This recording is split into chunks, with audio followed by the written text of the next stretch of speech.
السلام علیکم every one, Ali Mirza here again. جیسا کہ میں نے آپ سے وعدہ کیا تھا کہ میں ایک دو ٹاپکس پر اپنے ویلاگ کروں گا جلدی، تو آج کا ٹاپک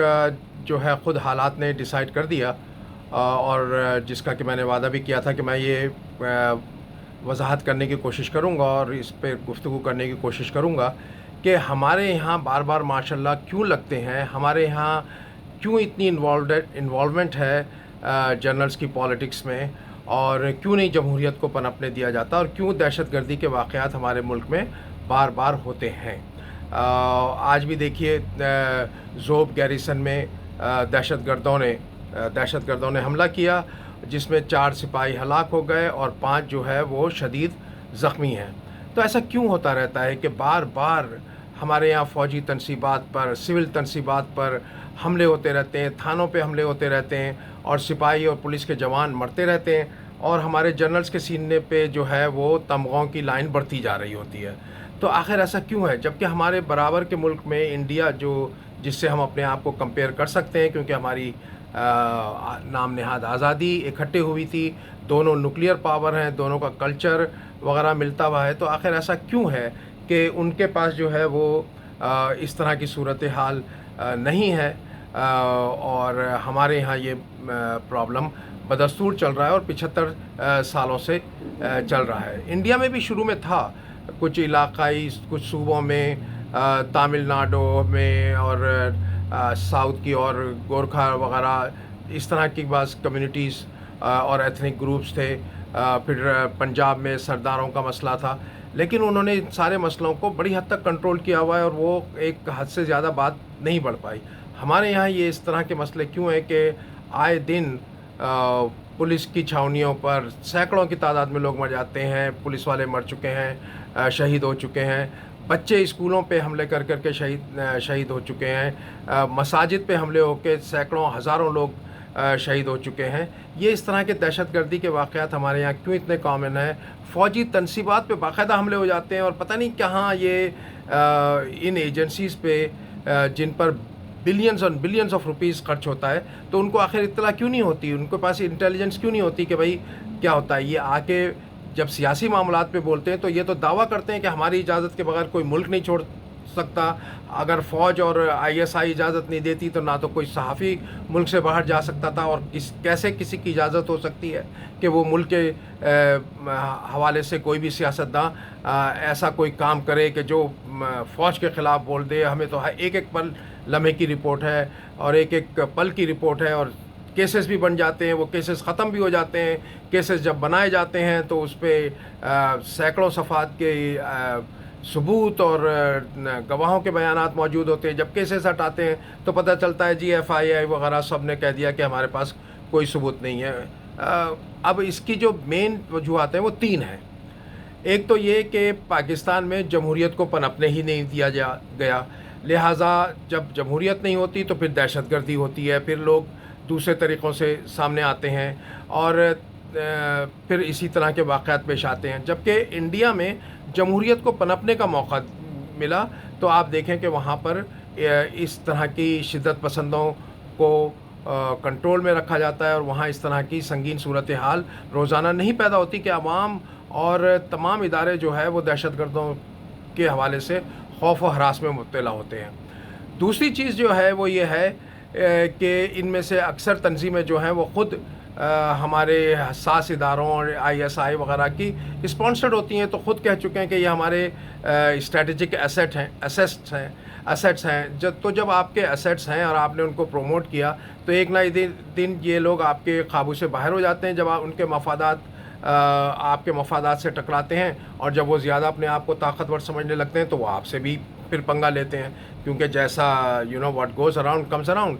اور تیسری وجہ جو ہے وہ یہ ہے کہ ہمارے انڈیا کے مقابلے میں جہاں پر فوجی جنرل صرف اور صرف اپنی پروفیشنل لائف پہ فوکس کرتے ہیں، سرحدوں کی حفاظت کرتے ہیں، یا سول حکومت کے کہنے پر آ کر سول انتظامیہ کی حمایت کرتے ہیں، وہاں ہمارے یہاں یہ ہے کہ سارے کے سارے جنرلز، ساری فوج جو ہے وہ ہر اداروں پر، پالیٹکس پر، ملک میں موجود تمام اداروں پر، پولیس پر، عدلیہ پر، ایک ایک جگہ پر اس کا کنٹرول ہے۔ اور یہاں تک کہ پولیس میں کوئی سپاہی ایک مخصوص لیول سے زیادہ ترقی کر نہیں پاتا جب تک کہ وہ آئی ایس آئی سے کلیئرنس نہ ہو. تو یہ سارے طریقے اس لیے اپنائے گئے ہیں کہ ہر چیز جو ہے وہ آئی ایس آئی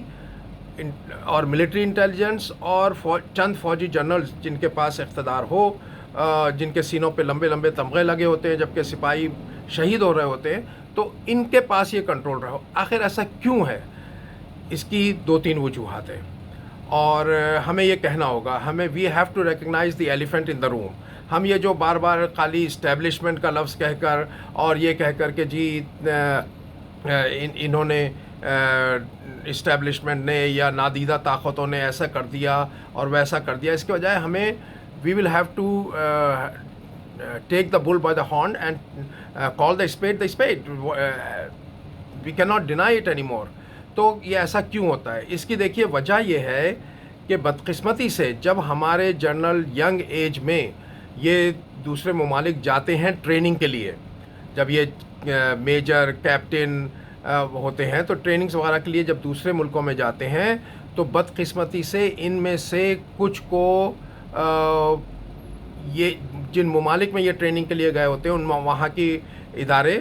اپنا بنا لیتی ہیں. اب وہ اپنا بنانے سے آپ سمجھ سکتے ہیں کہ وہ ان کو اپنا ہمنوا خیالات کا بنا لیتی ہے، اپنے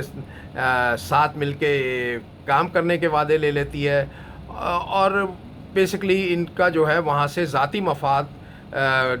سامنے آ جاتا ہے ان جونیئر آفیسرز کا، اور وہ ان طاقتوں کے سامنے سرنگو ہونے کا فیصلہ کر لیتے ہیں اپنی ذاتی مفاد کے لیے کہ وہ کل کے دن ترقی کریں گے اور اب پروموشن ہوگی. تو جو جنرلز، کیونکہ جو جونیئر آفیسرز جب ٹریننگ کے لیے آئے ہوتے ہیں، اور یہ سب خود ریٹائرڈ فوجی افسرز بتا چکے ہیں، جو افسرز غیر ممالک میں گئے ہیں، یورپ، امریکہ اور دوسرے ممالک میں ٹریننگ کے لیے، ایون چاہے رشیا اور چائنا میں گئے ہوں، تو وہ خود بتاتے ہیں کہ ہمیں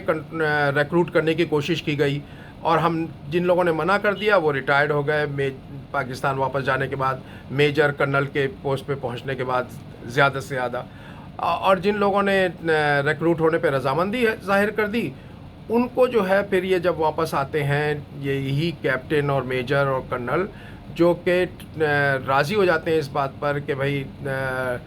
جن ممالک میں یہ ٹریننگ کے لیے گئے تھے وہاں کے اداروں، وہاں کی انٹیلیجنس ایجنسیز، وہاں کی فوج اور وہاں کی حکومت کے ساتھ مل کے کام کریں گے، ان کے ہم خیال بن جاتے ہیں. تو انہی کو پھر انہی ممالک کی کنٹرول کردہ جو لابیز ہیں اور جو طاقتیں ہیں پاکستان میں، وہ انہی فوجی جونیئر آفیسرز کو پروموٹ کرتی ہیں. پھر یہی جونیئر آفیسرز کچھ عرصے میں جنرل بن جاتے ہیں، پھر میجر جنرل اور پھر چیف آف آرمی اسٹاف بن جاتے ہیں. تو یہی وجہ ہے کہ آج تک کوئی جنرل ایسا نہیں آیا کہ جو مغربی ممالک، نیٹو کنٹریز، امریکہ اور یورپین کنٹریز کے مفادات کو چیلنج کر سکے جب وہ پاکستانی مفادات سے متصادم ہوتے ہیں. وہ نہیں کرتے، اس لیے کہ وہ پروموٹ ہی اسی وجہ سے ہوئے ہیں کہ انہوں نے اس چیز کو، جب وہ ٹریننگ کے لیے مغربی ممالک میں آئے تھے تو اس چیز کو ایگری کر لیا تھا، اور اسی لیے ان کو ان ممالک کی لابیز جو پاکستان میں موجود ہیں، طاقتیں، وہ ان کو پروموٹ کرتی ہیں، اور وہ پھر وہی جنرل بنتے ہیں، وہی چیف آف آرمی اسٹاف بنتے ہیں، وہی آئی ایس آئی، پھر انہی کے جو قریبی لوگ ہوتے ہیں یا انہی کے ساتھی ہوتے ہیں، ان میں سے کسی کو آئی ایس آئی کا چیف بنا دیا جاتا ہے، کسی کو ملٹری انٹیلیجنس وغیرہ کا. تو ساری چیزوں کو جو ہے کنٹرول کرتے ہیں یہ وہ چند جنرلز جو اس وجہ سے جنرلز کے عہدے تک اور چیف آف آرمی اسٹاف کے عہدے تک پہنچ گئے کہ انہوں نے جب یہ ٹریننگ کے لیے آئے تھے مغربی ممالک میں، تو وہاں پر اسی وقت جب یہ لیفٹیننٹ، کیپٹن یا میجر تھے تو اس وقت انہوں نے طے کر لیا تھا، ان کو یہاں کے لوگوں نے پک کر لیا تھا، اور ان کی انڈرسٹینڈنگ بن گئی تھی کہ آپ ہمارے مفادات کو پروٹیکٹ کرنے کے لیے پاکستان میں کام کریں گے. تو یہی وہ جنرل بنتے ہیں، پھر وہی انہوں نے ملک کو کنٹرول کیا ہوا ہے. اب وہ کنٹرول کرنے کے لیے انہوں نے ہر ادارے پہ قبضہ جمایا ہوا ہے، اور ان کی گریڈ بھی ہے بدقسمتی سے کہ ان کو پیسہ بھی چاہیے. ظاہر بات ہے کہ جو غیر ممالک کے مفادات کو تحفظ کرنے کا وعدہ کر کے اپنی پروموشنز کروائے اور چیف کے لیول تک پہنچے، تو وہ ظاہر بات ہے کہ وہ ایسا آدمی کرپٹ ہی ہوتا ہے. تو وہ بیرونی ممالک کے مفادات کی حفاظت کرتے ہیں پاکستان میں، اور پاکستان کے عوام کو لوٹتے ہیں، ان کو اس طرح سے ٹریٹ کرتے ہیں کہ جیسے وہ ان کے زرخلید غلام ہیں یا محفوظہ علاقے ہیں۔ تو یہی وجہ ہے کہ یہ چیز پاکستان میں چل رہی ہے، انڈیا میں نہیں چل رہی۔ انڈیا کے جنرلز کو اٹھا کے دیکھ لیں، ان کا نہ نام لوگوں کو پتہ ہوتا ہے، نہ ان کی پریس کانفرنسز ہوتی ہیں۔ وہ سادہ سی زندگی، ایک 22 گریڈ کا آفیسر ہے، اس کی تنخواہ میں جتنا گزارا ہوتا ہے وہ اسی طرح گزارا کرتے ہیں۔ لیکن ہمارے یہاں جو ہے تمام ان چند جنرلز نے تمام اداروں، تمام ملک کے ریسورسز پہ قبضہ کیا ہوا ہے، اور کیونکہ انہوں نے بیرونی ملکوں کے آقاؤں کے مفادات کی اور اپنے ذاتی مفادات کی حفاظت کرنا ہوتی ہے، لہٰذا یہ سیاست میں کسی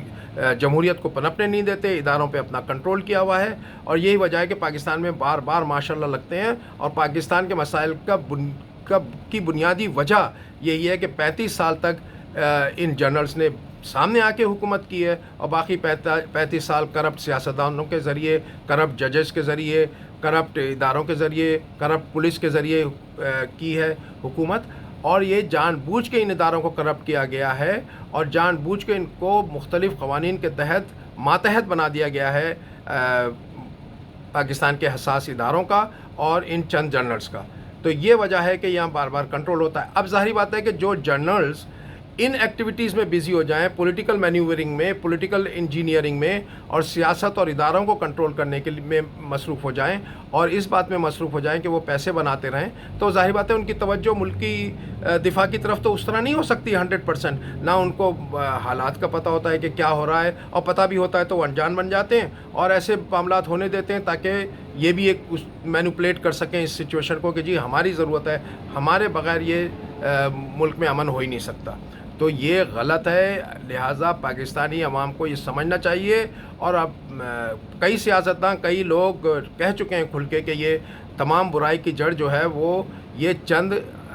میں تو ان کو حرام خور جنرلز ہی کہتا ہوں، اور کہوں گا کہ یہ چند بکے ہوئے حرام خور جنرلز ہیں، ورنہ ہماری فوج اور ہمارے سپاہی تو ہماری سر آنکھوں پر وہ تو ملک کی حفاظت کے لیے روزانہ مر رہے ہیں۔ آج جیسا کہ میں نے ابھی بتایا کہ زوب گیریسن میں آج 4 فوجی شہید ہو گئے سپاہی، اور 5 جو ہے وہ کریٹیکلی انجرڈ ہوئے ہیں۔ تو آئے دن یہ واقعات تو ہوتے رہتے ہیں، ہمارے سپاہی، ہمارے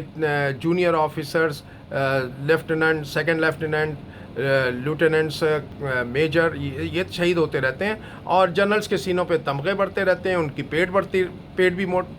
بڑھتا رہتا ہے، اور ان کی پاکٹ بک بھی بڑھتی رہتی ہے، اور وہ سارے ملک پہ انہوں نے کنٹرول کیا ہوا ہے۔ لہٰذا یہ چیز ختم ہونا بڑا ضروری ہے، اور آئین کے تحت فوج کو سول حکومت کا ماتحت ہونا ضروری ہے، اور ان کو اپنی حدود میں رہتے ہوئے اپنے تنخواہ میں گزارا کرنے کی عادت ڈالنی ہوگی، اور ججز کو بھی اور تمام اداروں کو۔ تو یہ ایلیفنٹ ان دا روم جو ہے وہ یہ چند جنرلز ہیں جو اپنے جب یہ جونیئر آفیسرز ہوتے ہیں اسی وقت بک چکے ہوتے ہیں، اور اسی لیے جنرل کے عہدے تک پہنچتے ہیں۔ لہٰذا اگر کوئی بھی شخص، کوئی بھی ادارہ، چاہے وہ کوئی مولوی ہو، حفظ اللہ ہو، یا سیاسی لیڈر ہو، سیاسی پارٹی ہو، مولوی پارٹی ہو، کوئی بھی ہو، وہ اگر ان چند جنرلز کی حمایت کرتا ہے ان کی پالیسیز کی، تو اس کا مطلب ہے وہ خود بھی وہیں سے اس کے کنیکشن ناطے ملتے ہوئے ہیں، اور اسی لیے دہشت گرد تنظیموں کے ساتھ ساتھ کنٹرول رکھنے کے لیے انہی چند جنرلز نے مذہبی تنظیموں کو بھی، یہ تو چابی کے کھلونے ہیں واقعی، ان کو چابی بھری جاتی ہے وہاں سے ان جنرلز کے سے آئی ایس آئی کی جانب سے، تو یہ مظاہرے کرنے، دھرنے دینے نکل جاتے ہیں، ہنگامہ کرنے، چاہے وہ لبیک والے ہوں، یا وہ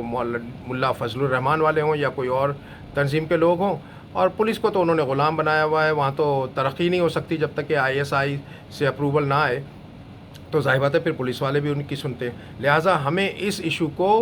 وی ول ٹیک the bull by the horns, جیسا کہ کہا جاتا ہے، we have to recognize and talk about the elephant in the room which is these corrupt few journals, اور ان سے جب تک نجات نہیں ملے گی پاکستان ترقی نہیں کر پائے گا، نہ پاکستان میں امن ہو سکے گا، اور نہ یہ دہشت گردی کے واقعات ختم ہوں گے جن میں آئے دن عوام ہزاروں لاکھوں کی تعداد میں، پولیس ہزاروں کی تعداد میں، فوجی سینکڑوں کی تعداد میں شہید ہوتے رہتے ہیں۔ شکریہ۔ انشاءاللہ نیکسٹ ویلاگ میں میں جیسا کہ پرومس کیا تھا اگلا موضوع جو ہے ہمارا اس پہ گفتگو کروں گا. اپنی رائے ضرور دیجیے. شکریہ. خدا حافظ.